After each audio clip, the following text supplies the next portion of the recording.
Chapter 3. Red.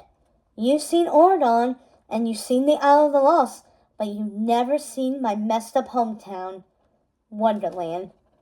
Past the golden-domed Sultan's Palace in Agrabah, past the dense Sherwood Forest, and even farther past the spires of Cinderella's Burg and the ivy-clad walls of Ordon Prep, grew a massive tree with a burrow at the base of the trunk. The burrow was closed off by a metal gate overgrown with vines. Through the gate was a portal of color and light called the Rabbit Hole, which led to Wonderland. Wonderland shone in the moonlight. At the center of the city loomed an imposing palace with neat and tidy streets surrounding it. The citizens of Wonderland, all clad in the same red and black uniforms, hurried through the city in orderly lines, rushing home from work. One by one, they closed and locked their doors, scared to disobey the curfew. Above their heads, the harp-shaped lanterns of the streetlights turned on, casting an ominous red glow over the empty streets. A lone figure snuck through the shadows, her spiky, studded hood pulled over her head. She darted under a lamp, carefully tucking a lock of her fiery red hair out of sight. Red, a 16-year-old renegade with brooding eyes and crimson lipstick, kept her face hidden in shadow as she peered around the corner. Numerous heart-shaped topiaries and urns of red roses littered the empty city center, and Red used her stealth to her advantage as she grabbed a pair of gardening shears and ran down a row of primly manicured hedges, loping off the bloom of every rose with a sharp snip. She turned a corner to stand beneath a 3-story portrait of the Queen of Hearts that hung over the side of a building. Looking up through the lacy red-eye mask she wore, Red held up a bulging water balloon filled with red paint. She hurled it at the portrait of the Queen and watched with satisfaction as the paint exploded and dripped down her stern visage. Moving on to the tall vases full of roses, Red wound up a croquet mallet and smashed the first one with an expert baseball swing. Yes! She raised the mallet high and crushed the second. Yes! She knelt into a graceful spin and took out a third. Yes! The triple swing combo of destruction left her out of breath and giddy, but she couldn't linger too long. The city guard was sure to be on their way. Just as Red ran out of the square, soldiers of the Crimson Army, wearing military uniforms emblazoned with the symbols of playing cards, were led into the plaza by the Jack of Diamonds. They searched the area for the criminal who was causing all the mayhem. Red slinked behind pillars, doing her best to avoid them. Then she made her move, tossing a ground spinner firework into the middle of their formation.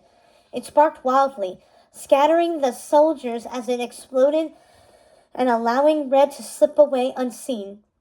The Jack, a clean-shaven man with long blonde hair, looked around the area furious until he spotted Red on the roof of a nearby building. He pursued her to the top and charged, clearing the gap and following her across the rooftops of Wonderland with his soldiers right behind him. He was not giving up on catching Red. With her back to the edge of a rooftop, Red was cornered by the Jack and soldiers, but there, a 3-story drop to the ground that she could survive, with a little help from the Queen's tacky portrait. A gleam filled Red's eyes as inspiration struck, and she clutched her trusty gardening shears. Red flipped backward off the edge of the building, swung wide, and jabbed the point of her shears into the portrait, slicing the portrait down the Queen's face. Red slowed her descent until she landed safely, leaving the soldiers gaping at her from the roof. She raced off, fleeing the scene. The Jack of Diamonds continued his pursuit, ordering his men back to ground level, where they headed in different directions. He reached an overlook and peered across the city, not knowing that Red hid below, pressed against the wall in the shadows. He couldn't tell the Queen of Hearts that he'd let the vandal escape. He knew that it was either off with the vandal's head or off with his. In stark contrast to the militaristic and cold palace, bedecked with flags displaying a menacing crest of a rose and thorn. Red on the run was all brightness and energy. She darted. She danced. Through alleys, she swung from balconies and launched off awnings. She was exuberant at not being caught. Finally, Red reached a dead end. She tried not to panic at this unexpected twist, but the sound of stomping boots approached. The soldiers were catching up. Red grabbed a torch off the wall and brandished it, defiant and brave, ready to throw down. But as the soldiers approached from around the corner, a large hook out of nowhere snagged Red by her backpack and yanked her into the air. The soldiers rushed in. Sure, they were about to find the criminal, but found nothing. They looked around, baffled. High above them, Red dangled on the hook from a crane-like contraption. The soldiers hadn't thought to look up for that criminal. The contraption swung her to a parapet, where a trapdoor opened, and then the crane dropped her onto a slide at the mouth of its cavity. Inside a workshop full of gadgets and gizmos sparking electrical creations and pistons venting steam, a tube lowered and spat out Red onto a sofa, bringing her face to face with Maddox Hatter, the son of the Mad Hatter. He pushed a button to retract the tube Red had just come from. His lavender hair and jaunty ascot gave him a playful look, but the expression on his face was all anxiety. He huffed. Those soldiers could have dragged you to the dungeon, Red. What on earth were you thinking? He said. That my mom's portrait could use a little touch-up, Red said cheekily. Hope she likes it. I'm seriously worried about you, Red, said Maddox, as he pulled on his embroidered coat and straightened his giant top hat. If you continue down this path, I won't always be there to save you. You know that, right? Maddox Hatter, you know you can't save me. I'm a prisoner of Wonderland. I'm a lost cause, Red said, making herself at home in Maddox's laboratory. You are not a lost cause, he said. He sat down next to her. As your tutor, I'm in charge of preparing you for your future.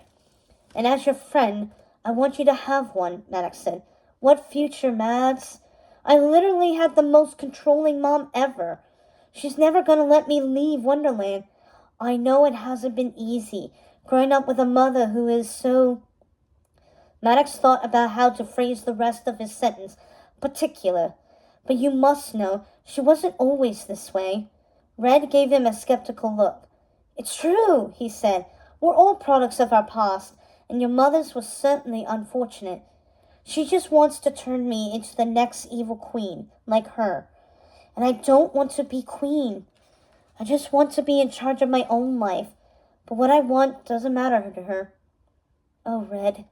Maddox softened at her admission and debated what to say next. I wasn't going to show you this until you were a little older, he trailed off. But I finished it. He stood, and Red, curious, followed him. He led her to a corner of the room where a lab table stood covered in tools, gears, and bits and pieces. An item on a small pedestal was draped with a crimson velvet cloth. Red was intrigued when Maddox dramatically whipped off the cloth to reveal a golden pocket watch attached to a hefty chain. My time machine, he said proudly. It takes you to the moment in time that can give you what your heart wants most. Surprise flashed on Red's face. If you really want a different life, Red, I want you to have that choice. But I should warn you, when you alter the fabric of time, there can be some unpredictable consequences, Maddox said. Red considered this seriously, then reached for the device. I think I can live with that, she said lightly. Maddox got to the pocket watch first, clamping his hand down over it. Everything could change. You could lose your mother entirely, he said. His expression practically begged her to understand how important this was. Red paused, considering his words again.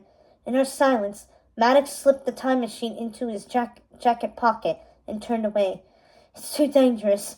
When you're more mature, he said. I know you're frustrated, Red, but I'm trying to look out for you. I care about you very much. Despite her resistance, Red was moved by his warmth. She went in for a hug and held him tight. Thanks, Mads, she said. At least someone still does. They pulled away from each other, a tender moment ending, and as they did, they heard the sounds of footsteps approaching soldiers. If the Queen finds out I'm harboring a fugitive, I'll be in serious trouble. You'd better get out of here, Red, he said. I dare you to make me, Red said. As you wish, Princess, he said, pressing a button on his sleeve. What'd I say about calling me Princess? A tube descended into the room and vacuumed her right into the ceiling, her flaming red hair first. One of Maddox's many contraptions were producing a steaming hot cup of tea. Maddox sipped it slowly, enjoying his newfound peace. At the palace in Red's room, she thumped down onto her heart-shaped bed from the tube. Exhausted, she flopped back onto the red and black pillows that covered the mattress. She eased her hand into her pocket and pulled out the pocket watch. She was impressed with herself for picking Maddox's pocket. Grinning mischievously, she pondered the wildly spinning hands of the clock and listened to the tick-tick-tick. Her fingers moved to the button on top as she contemplated the chance to change her life. But she hesitated. Red wasn't sure she was ready to let go of her mom forever, no matter how bad she was. Red's courage, once so lively and loud, faltered with Maddox's warning echoing in her mind. Not today.